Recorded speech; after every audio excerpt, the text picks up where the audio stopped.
Well, Jai Janendra, everyone, and welcome to Arihanta Institute's Voices in Compassion Studies speaker series. We're delighted to have you here again for today's presentation, Hearts Beating to the Pulse of Love, the Threefold Rhythm of Restorative Compassion with Professor Frank Rogers. I'm Deanna Hewlett, academic project coordinator and a graduate student here at Arihanta Institute, and I'll be your co-host for this series, along with Professor Christopher Jane Miller, who's also our Vice President of Academic Affairs at Arihanta Institute. So before I pass it along to Dr. Miller and Dr. Rogers, I'd like to share a few logistical details about our presentation today. So Dr. Rogers will go for approximately 35 to 40 minutes, and then afterwards we'll have about 20 minutes for questions. So throughout the presentation, the Zoom Q&A feature will be open throughout. So please ask your questions as they arise. We'll discuss them during the Q&A portion of the session. I also want to thank, on behalf of Arihanta Institute, the Uberoi Foundation for their generous support to the Compassion Studies Initiative, which launched earlier this year and includes our courses, our Voices in Compassion Studies speaker series, which you're attending right now, as well as our Earth Day conference coming up in a month. So we sincerely hope that you enjoy Professor Rogers' presentation, and I'll now happily pass it on to Chris.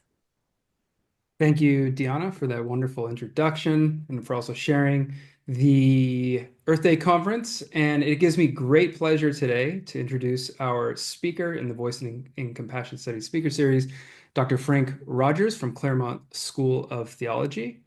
So Dr. Frank Rogers Jr. is a colleague of mine, and he is the Muriel Bernice Roberts Professor of Spiritual Formation and Narrative Pedagogy and the co-director of the Center for Engaged Compassion at Claremont School of Theology. A trained spiritual director and experienced retreat leader, his work focuses on spiritual formation that is contemplatively grounded, personally empowering, and socially liberative.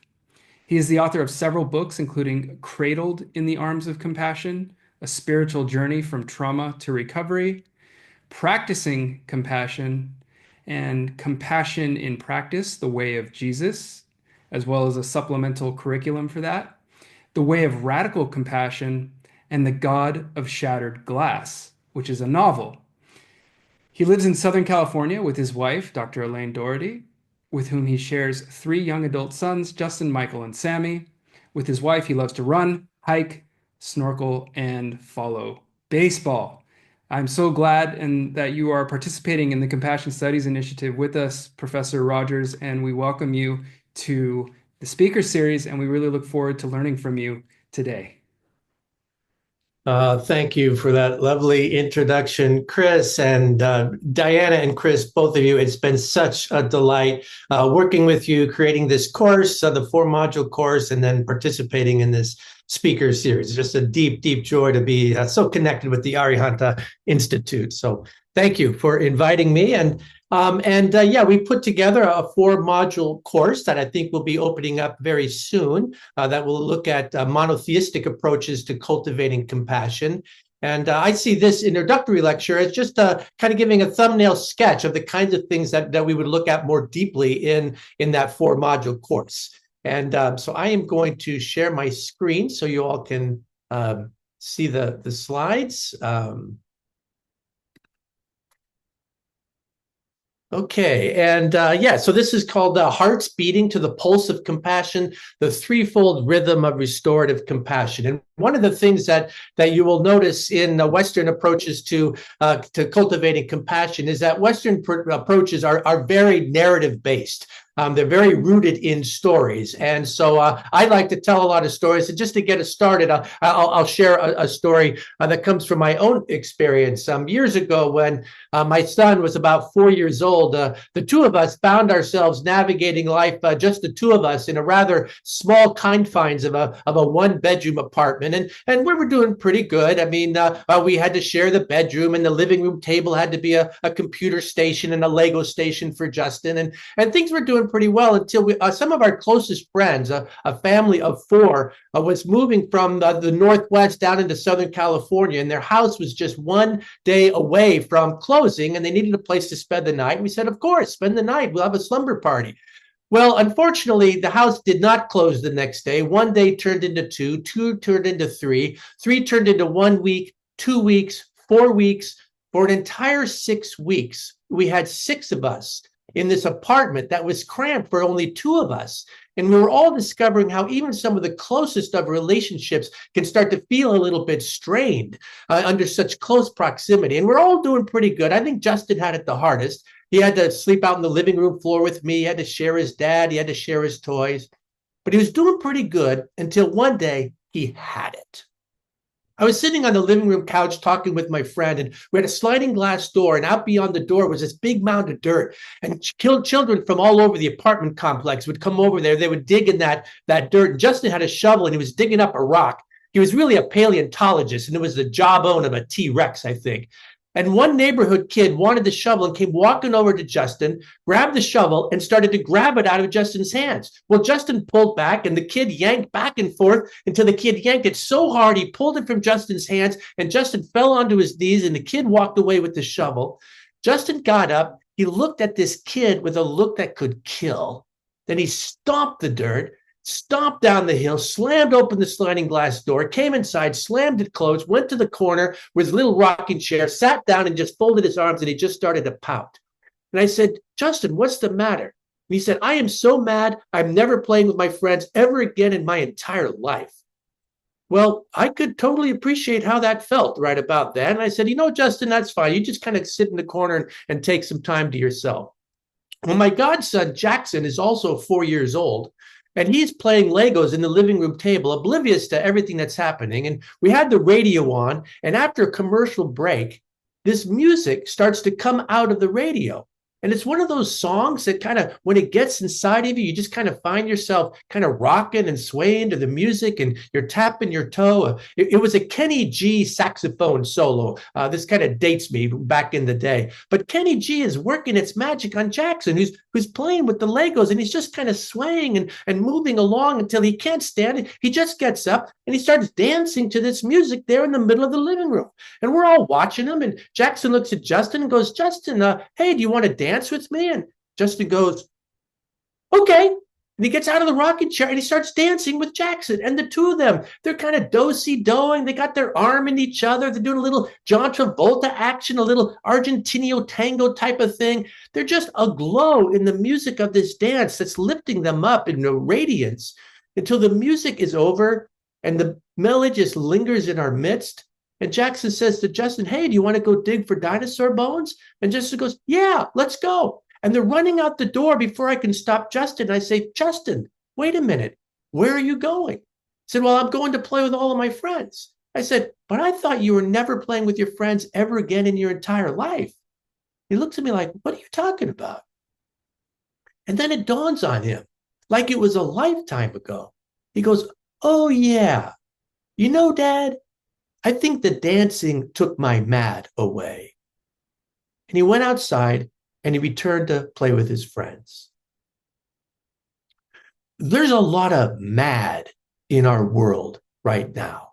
All of the violence that is just seeping into our institutions. There's schoolyard shootings. There's bullying on the playground. There's violence and racism and heterosexism just permeating all of our institutions. There are military occupations and invasions and revolts. And this violence, it's seeping even into our social discourse, certainly in North America.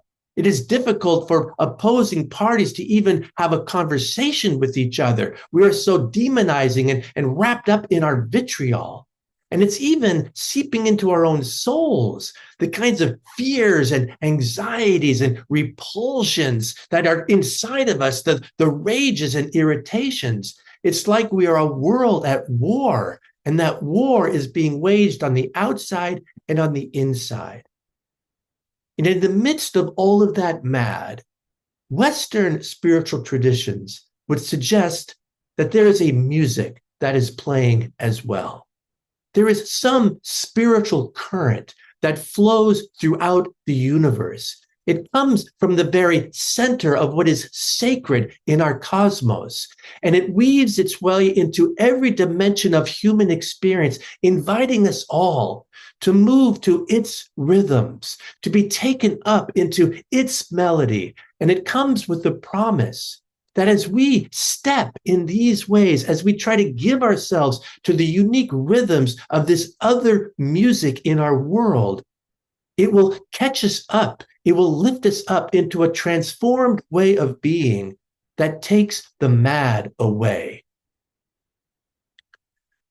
Every spiritual tradition recognizes that that sacred essence, by whatever it calls, it has a fundamental character to it. And that fundamental character is compassion. Karen Armstrong, that notable scholar of religion, recognizes that all faiths insist that compassion is the test of true spirituality. And it is what brings us into relation with whatever is transcendent, whether we call it God or Brahman or Nirvana or the Tao. Certainly, this is true of Judaism, where at the heart of what Judaism is about is an invitation to know a radical form of love. There's a legend where in the first century, the theologian, the Rabbi Hillel, was asked by a pagan, that pagan said to Hillel, I would convert to Judaism if you can recite the entire Torah on one leg. And Hillel says simply, that which you hate to have done to yourself, do not do to another. That is the essence of the entire Torah. All the rest is commentary. All the rest is commentary in Buddhism, too. At the heart of what Buddhism is about is cultivating a way of being that brings us into a compassionate essence with oneself and with all of creation. A disciple was once asked the Buddha, it seems in our training that a lot of our training is about cultivating love and compassion. And the Buddha was said to have said, no, all of our training is about cultivating love and compassion. And certainly this is true of Christianity as well. What Jesus, the rabbi, was teaching was a way of being that aligned us with a compassionate sacred source, so that compassion flowed through us into the world. When he was asked, what is the essence of your teaching? He said, simply this, be compassionate as God in heaven is compassion.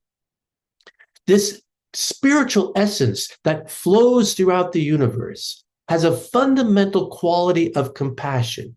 And what it means to be aligned with that spiritual force, with that spiritual presence, is for us to cultivate and resonate with that compassion flowing through us as well.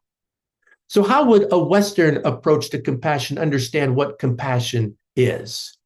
The definition that I use is that compassion, it's being moved in one's depths by another's experience, and then sensing that warm, loving regard for that other that prompts us to respond to them in a ways that intends to either ease their suffering or to promote their flourishing.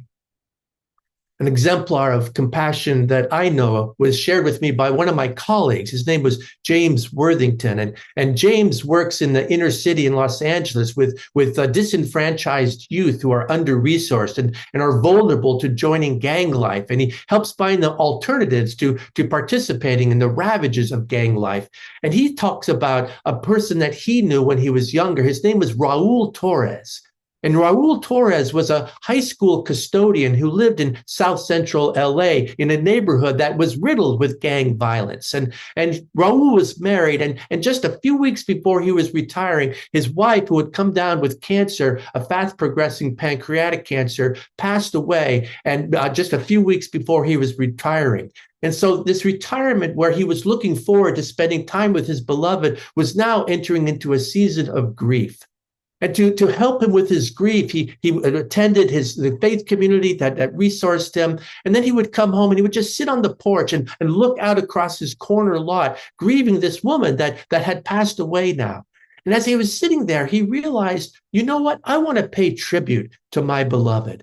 She loved gardens. And so he decided to transform his corner lot into a community garden, And he poured his life into it. And he had fruit trees, he had vegetable patches, he had rose bushes who were his beloved's favorite, just rows of these rose bushes. And he tended this garden so that it was this beautiful sight in the midst of this neighborhood.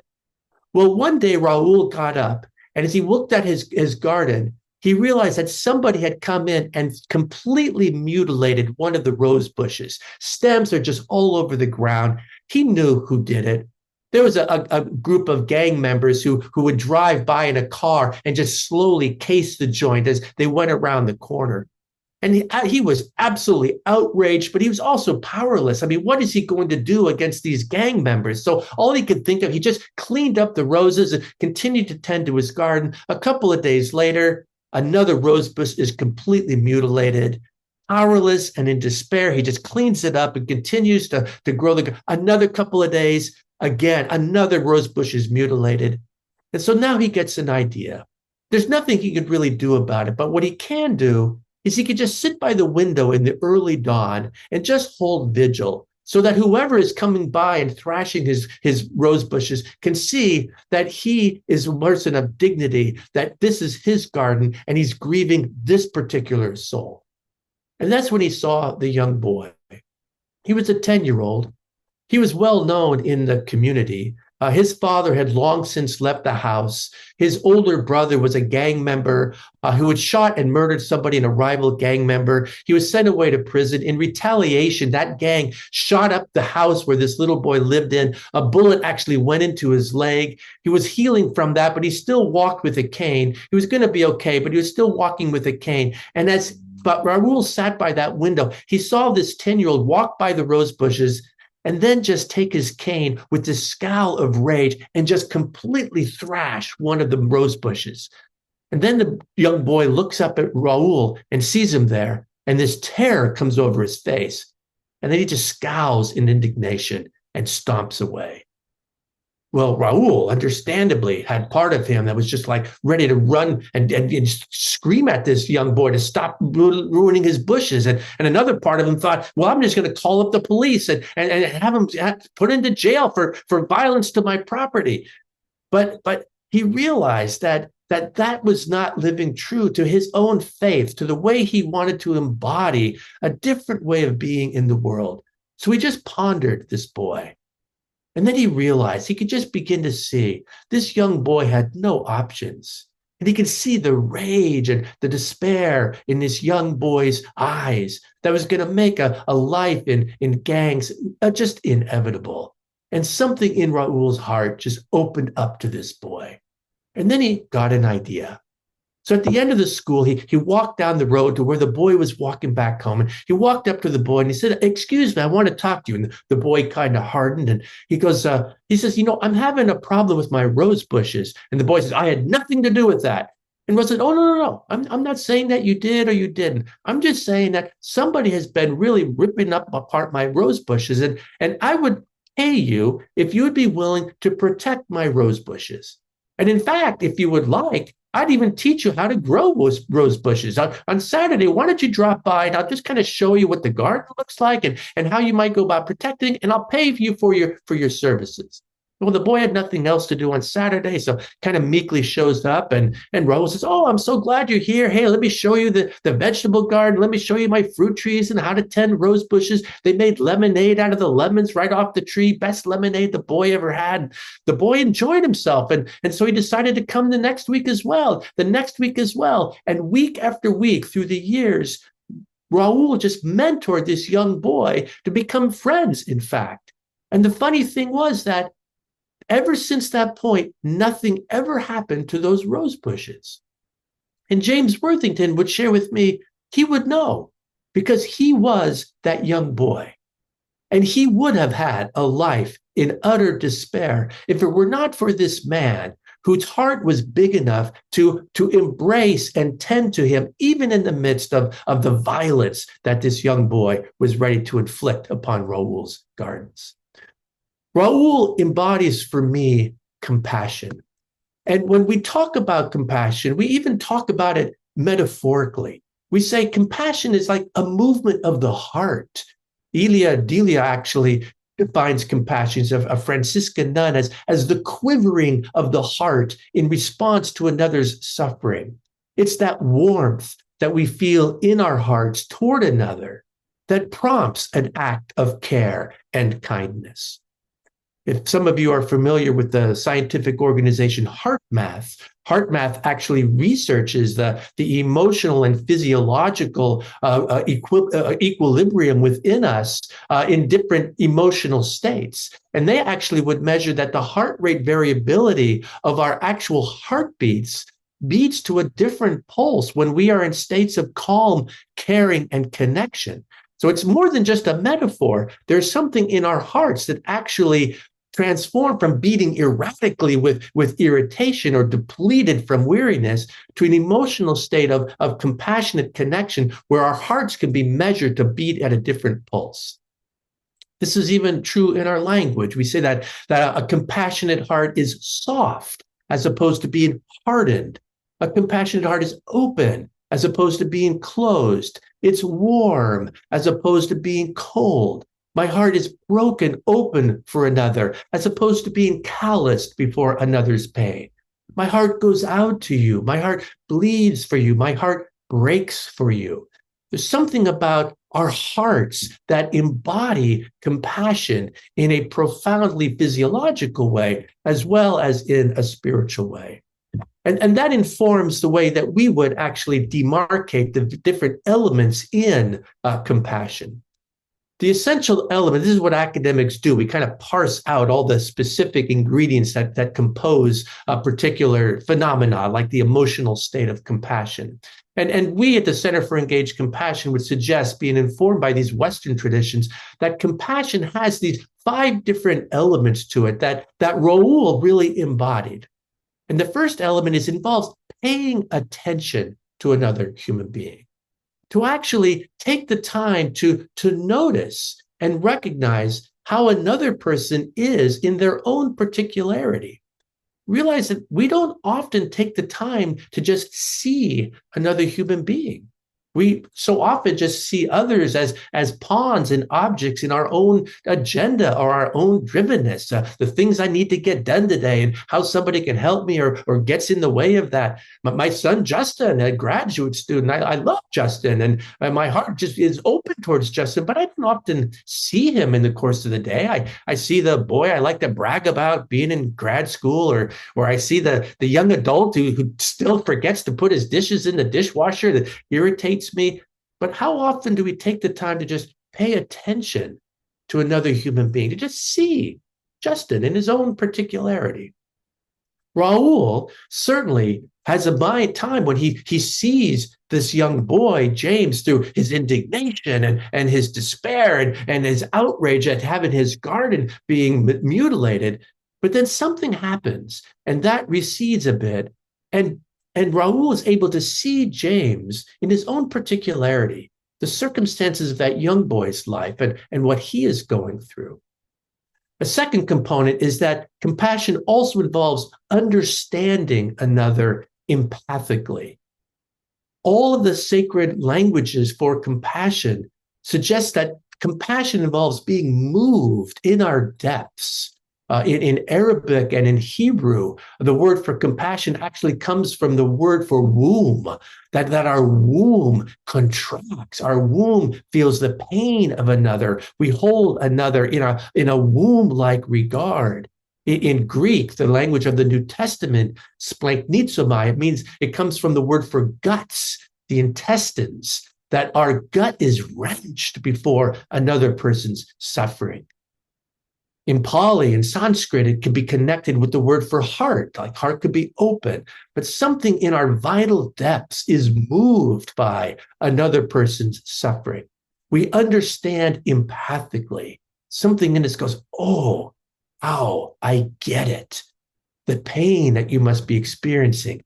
Oh, I feel that. And there's a connection that enables the person who is suffering to sense, oh, my word, you do get it. You feel something of what this is like for me. And an empathic connection is cultivated. We understand, and a person feels heard. That empathic understanding, though, is not compassion. That is rather kind of a mirrored response. That is a capacity for me to feel a pain and a woundedness and understand within my depths another person's pain and woundedness. But if it stops there, it's just parallel pain. And parallel pain over time would become empathic distress. I talk about this in some detail in one of the modules for our class. Instead, compassion moves from understanding empathically to that warm, loving regard, that recognition that this other person is a human being, and our hearts open up towards that person. And we feel actually even physiologically a rush of oxytocin, a rush of that connection hormone within us, that kind of hormone that we feel when we see a beloved and we smile, when a parent sees a child and just feels that warmth. Compassion is feeling that warm, loving regard towards another human being, where our heart just wants to embrace them, hold them in a non-judgmental, all-embracing acceptance that is just willing to hold another person in care, to wrap a person so that they feel not only seen when we pay attention, not only heard because we understand empathically, but they feel loved. They feel cared for. They feel embraced.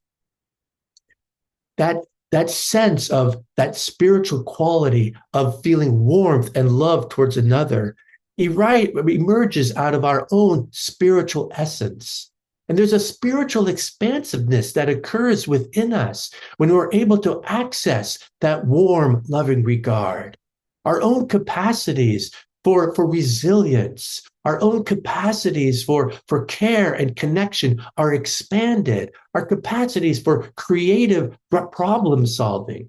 Raul, when he's able to access that deep center of compassion for this young boy, has access to a spiritual expansiveness that enables him to be able to dream of ways that he would be able to respond that are outside of the box and have a resilience that sense, we're going to get through with this. Even though my rose bushes are mutilated, we can embody a different way of being together that transforms and transcends the give and take of violence and retaliation.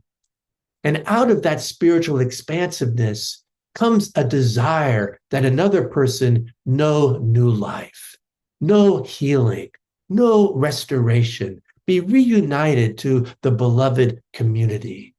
Raul's desire is that James Worthington might come back home to his own humanity, to be able to find hope and resilience within the circumstances of his own life, and is willing to be in solidarity with this young boy in that project.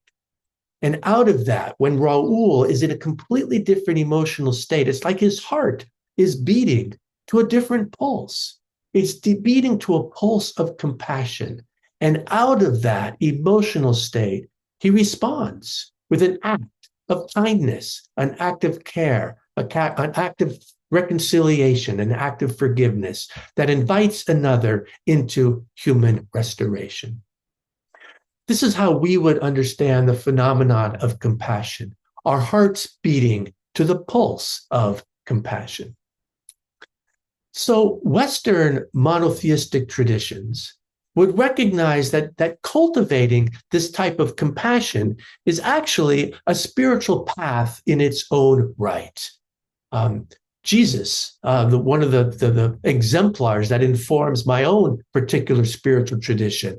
For anything else that people have called him, he was a spiritual teacher. Like Lao Tzu or like the Buddha, he actually taught a spiritual path. He taught a way of being that promised both personal and social transformation. In fact, his earliest followers were never called Christians until sometime later. They were called followers of the way that Jesus taught as a spiritual path. And for Jesus, that spiritual path, it was a path of radical compassion. He was a Jewish rabbi, and he rooted his understanding in the Jewish Shema. Love the Lord thy God with all of thy heart, all of thy mind, all of thy soul, and all of thy strength. Love yourself as one who has dignity and is beloved in the eyes of the sacred, and love thy neighbor as thyself. There are three components to this spiritual path of compassion that Western spiritual traditions teach. Being connected to a radically compassionate sacred source, being emboldened and restored into a humanity that is fully alive through a radical self-compassion and self-care, and then extending compassion out into the wider world in radical acts of kindness, care, and compassion. So just briefly to describe this threefold rhythm of restorative compassion. That first rhythm is the invitation to be rooted in a sacred source of extravagant compassion. For Western spiritual traditions, the essence of that sacred reality that goes by the name of God, by Yahweh, by Allah, the essential characteristic is compassion. This sacred reality, its heart beats to the pulse of compassion. In Judaism, there's this idea that this sacred reality is like an artist God who takes time to create and craft these beautiful works of art known as creation, whether that be the entire cosmos, and stepping back and say, oh, isn't that beautiful? I just created something out of my depths and have deep delight in that, as well as creating each individual within creation with the care of an artist's God who is molding and crafting a unique work of art that God takes deep delight in, that God even calls, that knows us by name and knows the number of hairs on our head, who weeps for our pain, who delights in our joy. In Islam, the fundamental characteristic of God is also compassion. The first verse in every chapter of the Quran and the first chant in every Islamic prayer is Bismillahir-Rahmanir-Rahim, translated, aligned with Allah in the name of Allah, the most compassionate, Rahman, the most merciful, Rahim. Rahman and Rahim, as I mentioned before, in Arabic, they are rooted in the Arabic word for womb. God holds all of us in a womb-like regard. I asked one of my Muslim colleagues, but what is the difference between Rahman and Rahim? I mean, compassionate and merciful, they sound like the same thing. And to be sure, they're related. They come from the same root, Rah. And my colleague said, Rahman is that notion of God's infinite compassion that sustains the entire cosmos, that energy that is woven into every cell of all of creation and sustains all of creation in an interdependent web of God's sustaining creative activity. And Rahim is God's compassion for each particular element of creation in particular, that God sees each one individually, and God's heart is open to compassion. Infinite compassion that sustains the entire universe, and particular compassion for just this creature of creation. And certainly this was the God that Jesus knew, a God of extravagant compassion. Many of you probably have heard the archetypal parable of the prodigal son, where Jesus compares God to a father whose son is ready to leave the entire inheritance, wants his inheritance early, and says, I'm dissing you, and leaving the family homestead, and goes across town and across the country and squanders all of his wealth, lives in dissolution, lives with prostitutes, completely squanders himself, shames himself till he ends up sleeping with the pigs, and then comes to himself, well, maybe I can at least be a servant in my father's household. And Jesus says that parent is like the parent who walks on the porch, whose heart just aches for that son to return home. And when he sees the son on the horizon coming back in, just races out there, wraps him up in an arm of delight, puts on a robe of royalty and celebration, puts on a huge feast. God is so happy to be reconnected with every single element of creation. there's a kind of a modern parable. There was a college student who was riding on a bus through the Midwest, and he sits down next to a gentleman who's wearing denim and has got a hat. He's very stressed out and anxious. He's looking out the window, and he keeps looking out the window. He kind of just is fingering his cap, very upset, until the college student says, "Excuse me, but you seem really upset. Are you okay?" And this man says, "You know what happened is actually some 25 years ago, I was an alcoholic, and I got drunk, and I killed a man, vehicular homicide. I got sent away to prison. I brought so much shame upon myself and my family that I simply wrote a letter to my family, and I said, I have dishonored you. I have dishonored our name. I'm leaving. I'm going away, and you will never have to hear from me again." Well, I went into prison. I've been in prison for some 20 odd years, and I'm just getting paroled. And as I was getting paroled, I thought, where am I going to go? I haven't been in touch with my family for all of these years. And so I decided I was going to write them a letter. I said, hey, the truth is that I've been in prison. I did something horrible. I've repented. I'm getting out. And if it were possible, I would love to come back home again.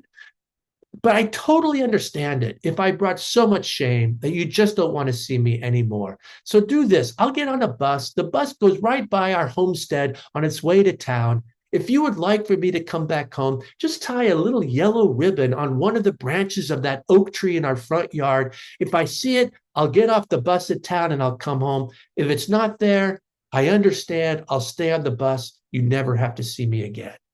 But now we're getting close, and I'm worried. Oh my goodness, what if there's no yellow ribbon? I mean, what will I do? Where will I go? I'm really worried about this. And the college student says, well, hey, if it will help, let's swap seats, and I'll look at look for the ribbon on the trees, and I'll let you know what I see. And would you do that? Sure. And so they swap seats, and the college student's looking out the window, go, yeah, there's still no ribbon. There's still no ribbon. And then all of a sudden, the college student goes, oh my goodness.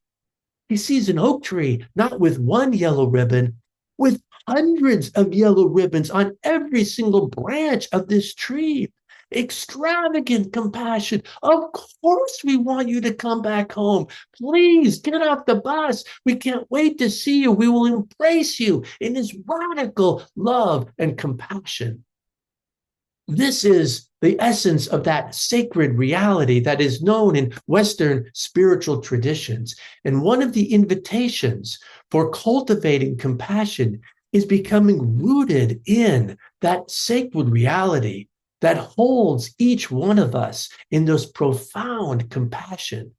When we are able to settle into that sacred energy that permeates the cosmos, wherever that might be for us, when we take a few moments of quiet, watching the sunset, and just this sense of awe and presence just kind of swells around us, or when we are the recipient of an act of care and kindness, when we were standing in a circle around my wife's mother as she passed away, this eldress in her late 80s, who's got her entire family, all of her children and spouses, holding her in a circle of love as she passes to this world to the next.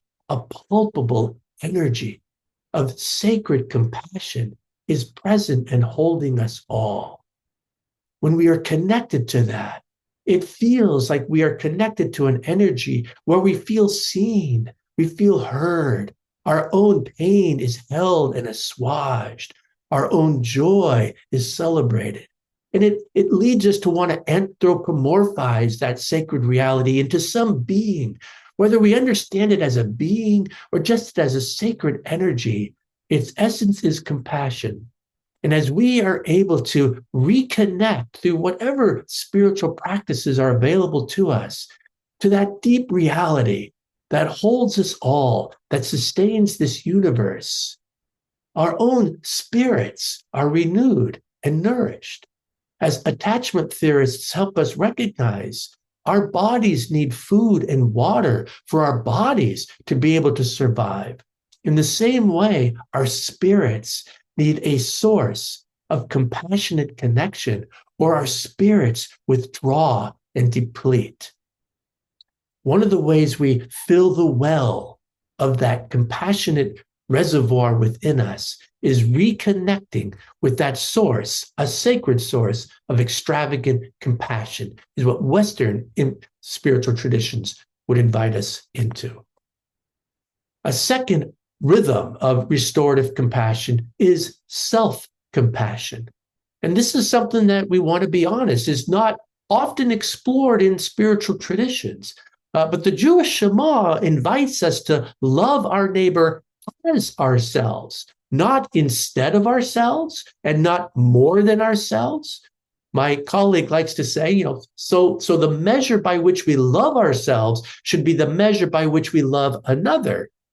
For many of us, that's a rather low bar because we don't love ourselves very well.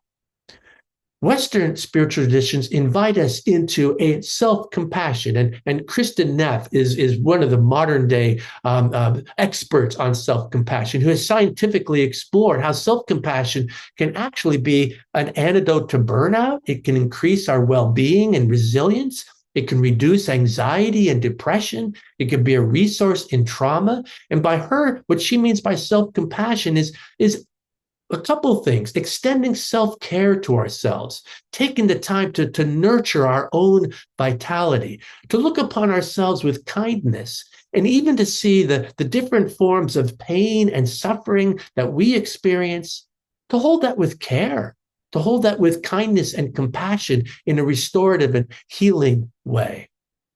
This is very resonant with Western spiritual traditions that recognize that the spiritual path is meant to restore us to personhood, not to diminish us, to be able to heighten our own gifts, for us to be able to know our own dignity, to know our own belovedness, to flourish as creatures that are alive in a spiritual energy that sustains us.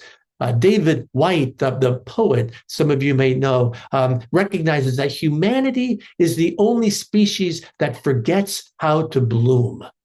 Every other species blooms naturally. The rose, it just blossoms organically. The eagle soars on the sky. The orca whale leaps and splashes. But humanity, we get in the way of our own flourishing. Self-compassion is a process by which we can tend to the various cacophonies that dislodge us from our blooming, that dislodge us from our best self, and help us reconnect with a sacred source that brings us into fullness of life, where our capacities for compassion are accessible to us. And the Course explains in detail one of the ways in which that happens. And then finally, a third invitation is this: Western spiritual paths invite us into a radical love for our neighbor. And this is a rather radical invitation. It's an invitation to embody compassion, not just for the strangers in our life, to those people who we come across and need some hospitality, for example, but the invitation is to extend compassion towards those who are hungry and naked, those who are in need. It's also to extend compassion towards the outcast, to the demonized, those people that we want to otherize in our world. It's an invitation to have compassion to those who wound us with forgiveness, to those who even repel us. Compassion means loving for our enemies, even those who oppress us, to pray for our persecutors. And this is a rather radical invitation. It recognizes that every single person in creation is held in a sacred compassion, is being sustained by this sacred reality who has abundantly compassion. In the Sermon on the Mount, God's compassion shines on the just and the unjust like the sun that shines on us all, like the rain that falls on the good and evil alike. And in every human being, there's a spark of the divine that dwells, that we can recognize and honor with dignity. And when we can embody these radical acts of compassion, even towards persons that we find ourselves in enmity with, it has the capacity to restore one another. One final image as I bring this to a close. For me, one of the people who embodies this kind of radical compassion, this threefold way, is Leah Rosen. Leah Rosen is a Jewish rabbi. She was also a lesbian woman who moved to the Central Valley in California back in the days where marriage equality was a big hot item on the ballot. And she went to a synagogue, and she's founded a little advocacy center for LGBTQIA plus concerns. Well, one day she's coming out, and there on her car, on the windshield, put in place by this huge rock that could break a plate glass window, is a flyer that is announcing this upcoming protest in the town square, protesting marriage equality. And handwritten in the side, it says, "And I dare you to try to stop us." Well, she knew who it was. When she and her lover moved into a house across the street, catty corner, is the chairperson of the committee that is protesting marriage equality. He was a Catholic deacon. And when they moved in, he was out in the front yard playing with his grandchildren. When he saw it was a lesbian couple moving in, he herded up his grandchildren, brought them into the house like there was a disease coming into the neighborhood, and then planted like a dozen placards protesting marriage equality. Every time Leah came out of the house, you could just see his scowl in the living room window. But this was the first outright act of intimidation that he had done. Well, you can imagine within her, part of her was like, "Oh yeah, you want to see a protest? We'll be across the street protesting in your face." But she realized that that's just going to only escalate things. So part of it was like, you know what? I got to live with this person. You will just swallow it, let him be. But that was like swallowing her own dignity and not standing up for who she was. And so she took a few moments and just kind of took compassion upon herself, recognized, what do I need in the midst of this? Well, I'm going to be true to who I am. I'm going to be bold around that. But also, I need to be able to live with this person. I'm going to try to experience and embody compassion and love towards him. So she got curious about him, found out he was a Catholic deacon. He had this thing about making chili. He would do a fundraiser every year. He claims to make the best chili in the state of California. He would give all the proceeds to an animal rights shelter because he had a heart for animals. And she appreciated that because she was actually on the board of an animal rights shelter. And then she got an idea. I know. So on the day when there was this protest in the town square with this man and a few people protesting marriage equality, across the street in the town square, Leah and some of her friends had this huge chili cook-off.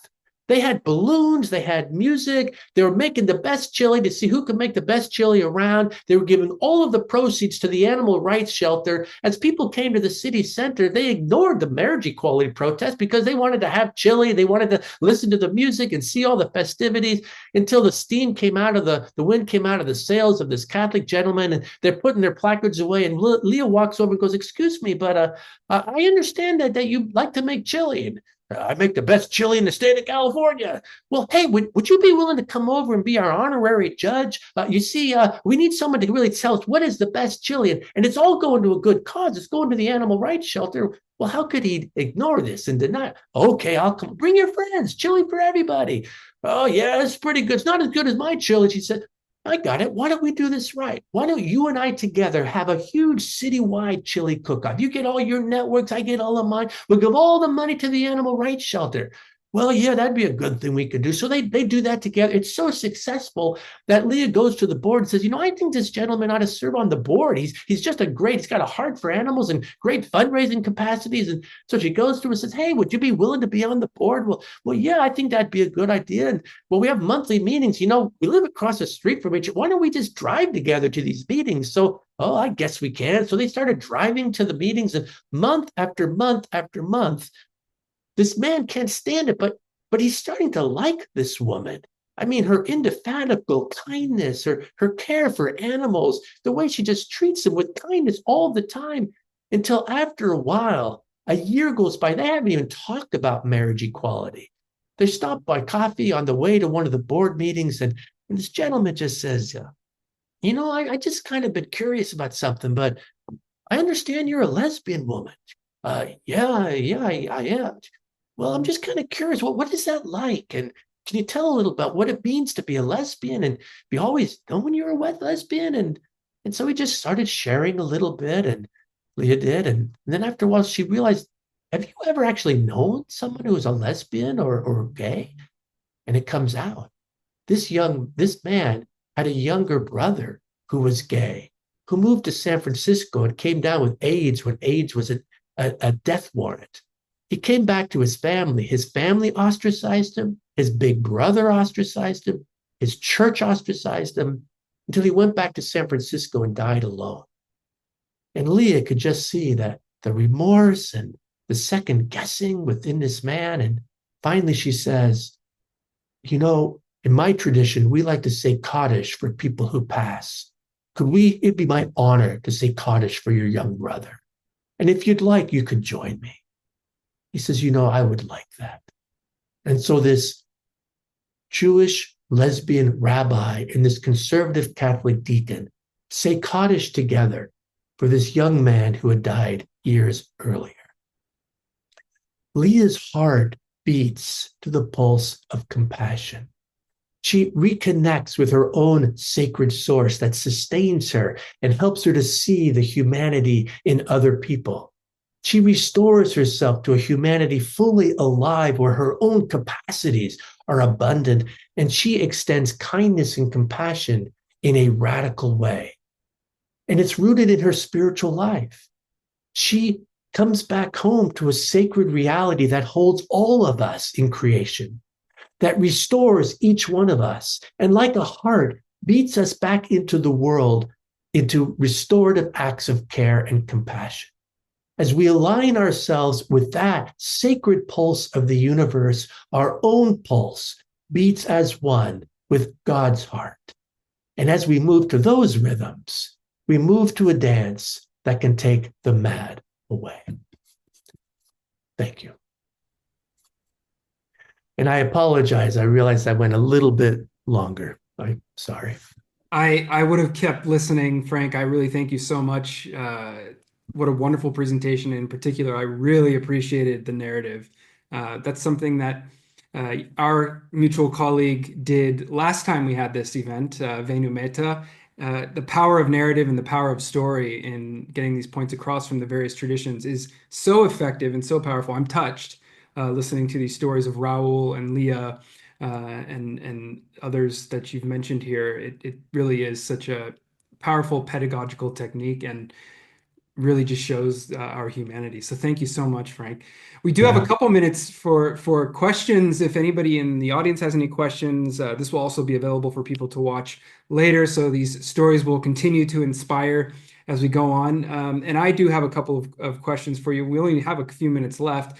One of those is with regard to something you mentioned briefly, and I heard it a lot in your presentation, that compassion is not only a psychological experience, not only a spiritual experience, but also a somatic experience. It seems to be all of these things and much more, obviously. Do you want to say a little bit about how one develops compassion? Are there techniques for developing compassion? I know that you teach techniques for developing compassion. I think our listeners, a lot of people who are practicing yoga and these traditions will find that really interesting to know that there are techniques for somatic, psychosomatic techniques for doing this.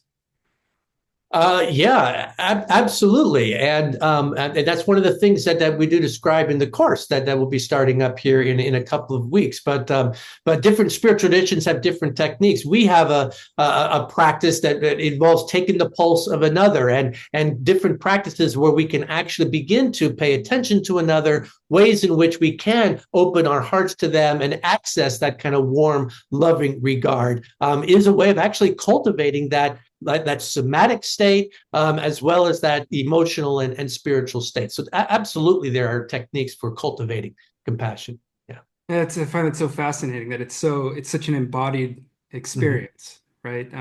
We don't often think of it that way, but it is. You feel it. You feel it in your heart. You feel it in your soul. Just a little spoiler alert, but in the course, I actually talk about scientific experiment that some people have done, like Tanya Singer, who measure the physiological state of empathy when you could feel the pain of another, and how actually that could be distressing, and the physiological state of being able to feel a warm, loving regard, which actually activates oxytocin. So it actually can be measured. The somatic experience can be measured, and we talk about that in some detail in this course. Yeah. That's wonderful. Our CEO and president has commented. He says, not a question, but a comment. Simply amazing talk today. Inspirational talk full of engaged compassion experiences. And I think, we all felt that very much. And this kind of, to riff on what you just said, you made the very clear distinction between empathy and compassion, something that often comes up in not only in academic conversation or theological conversation, but just in popular conversation. People discuss what's the difference between empathy and compassion. I think you made a really important distinction there between those two things. Do you want to say a little bit more about that and why it's important to, once again, maybe reiterate why it's important to distinguish between empathy versus compassion in this case? Yeah, so empathy is a mirrored emotion, right? So I see somebody's pain and I wince. Oh my gosh, that must hurt, or I see somebody outraged at injustice and I get outraged at injustice as well. So it's a parallel process. So there's an attuning that happens. So the person feels like, oh, we're on the same frequency. You get me, you get it. When we're talking about suffering and we feel another person's suffering, that pain, that wince within us actually activates the pain response centers of our brain. Our brain feels like, oh my God, we are experiencing distress. And if we stay in that distressing state, then our own nervous systems are going to respond in a way to protect us. They're going to prompt us to flee from the situation. They're going to prompt us to withdraw. It's going to affect us physiologically. It actually becomes empathic distress. Our immune system starts to go down. We start to get irritable. We start dread having to go back to work and do one more set of chaplaincy rounds in the hospital. It actually leads to a distressing emotional state. Whereas compassion is accessing that oxytocin, that feeling when we are in love with another human being, or like holding a child, which activates the calm and connection systems of our brain, and is actually a restorative emotion. It feels good to be in that space of compassion. We might get tired at the end of it, but it's the good tired, like having danced all evening, and we need a little bit of rest, but we're not coming home fatigued and overwhelmed by the pain that we feel. So especially for spiritual caregivers, empathy is the stock of our trade. But if we only experience empathy, we're going to come home burnt out and experience not compassion fatigue, but what we rightfully called empathy fatigue. Yeah, I think probably a lot of us can feel that and have had that experience at some point in our life. I wanted to say can empathize with that, but that's probably maybe not the right word right now. But maybe it is that it can become a sort of burnout versus that other feeling you're describing, which seems to come more from a deep well within us that is just full, or we can fill if it's not. Maybe one last thing that really struck me here as we're coming to a close was another thing I heard, another thread through here, and maybe it wasn't as explicit as compassion, but it was there, was the constant reference and mention of something along the lines of forgiveness, that we have to be willing to forgive almost instantaneously, not always. Maybe in the story of Raul Torres, it became a forgiveness over a short period of time, right?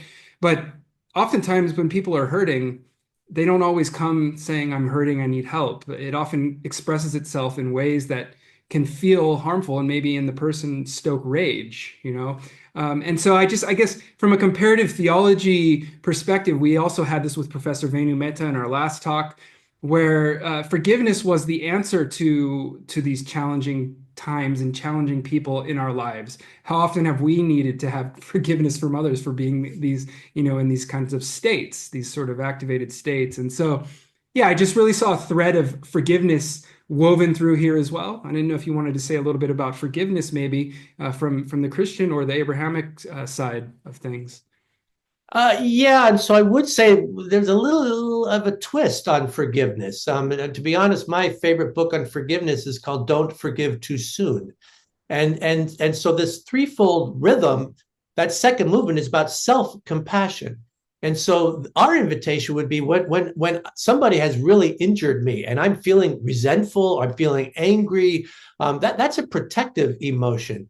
And instead of trying to just swallow that and trying to suppress that and coax up a feeling of forgiveness, that's actually doing violence to my own emotional state. It's actually trying to diss that in an attempt to honor the other person's behavior. And so, or their emotional state that gave rise to that behavior. We would invite, first of all, when we feel resistant, let's take the U-turn and tend to ourselves with compassion. What is going on in my resistance to forgive? What is going on with my rage?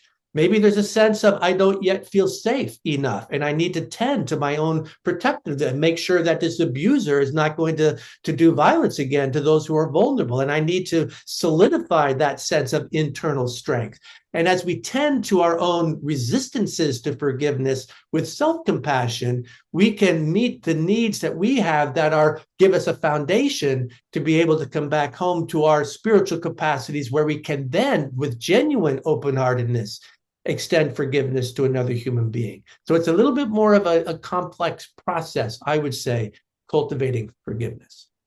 Yeah, it's such a great response, and I think it incorporates human psychology so well. And we compare it to some of the other approaches to forgiveness that we've had so far in this speaker series. It's a very unique one, and it also seems to align with modern psychology and what we need to take care of ourselves and know ourselves through this practice that you emphasize in the course as well. I know, which is so important, of self-compassion. So I can't thank you enough, Frank, for taking the time today to be with us, for opening up all of our hearts through narrative and story. And I didn't know if there's anything you wanted to leave our attendees with before we close the show. Uh, Only that it's not an accident that I share stories, and the stories are what are memorable for us and are what touch us, because actually sharing stories is an act of compassion. It has also been measured when people hear a story, our own capacities for connection open up within us. And so as a pedagogical technique for those of us who want to promote compassion in the world, I invite us to recognize how powerful story can be, inviting another person to share their story and allow them to be heard, sharing our stories, sharing stories of inspiration that they might give us that kind of a heartbeat within us that moves us to compassion. So, and thank you all. This has been just a sheer delight to be part of the Arihanta Institute. Thank you. Well, thanks so much, Frank. We look forward to your course, which will be coming out soon, which I'm sure is full of wonderful stories and techniques and teachings for all of our students. So thank you so much, and we'll see you again soon. And from here, I'll turn it over to my colleague, Deanna Hewlett, who will make a few closing announcements. And thank you once again, Professor Frank Rogers at Claremont School of Theology. Thank you, Chris, and thank you, Frank. I'm sure we're all leaving with a great amount of kind of swell and possibility within our own hearts. Just yesterday, I was having a conversation with a Buddhist monk about empathy and compassion in advocacy work of all kinds, and how I was sharing how personally I feel that empathy can lead to paralysis, and compassion often leads us to be able to walk out the door and act on behalf of all beings. So, um, so yeah, it seems to be a thread that we're picking up right now.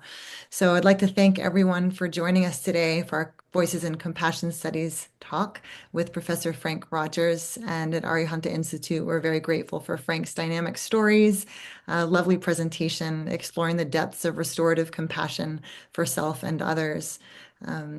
The move from empathy and compassion is definitely a necessity in our work in the world. So next month, we're excited to host our Earth Day conference, Compassion in Action, on April 19th and 20th. The link is in the chat there to sign up. We have a wonderful lineup of presenters. We've got our keynotes from Parveen Jain, as well as Dr. Sailesh Rao from Climate Healers, Arihanta faculty, a number of guest speakers as well. So please join us for what will surely be an inspiring weekend. And then it'll be May when we resume our Voices in Compassion Studies presentations with Professor Melanie Barbato, and that link is also in the chat. So all our very best to you. I hope this has been an enjoyable time to pause and reflect for you, and may we continue to navigate the path with glimmers of extravagant compassion, perhaps seeing some yellow ribbons along the way, open hearts, and engaging our practice as we move through our respective lives. Until next time, Jai Jinendra. Jai Jinendra. Bye, everyone. Bye, everyone. Thank you.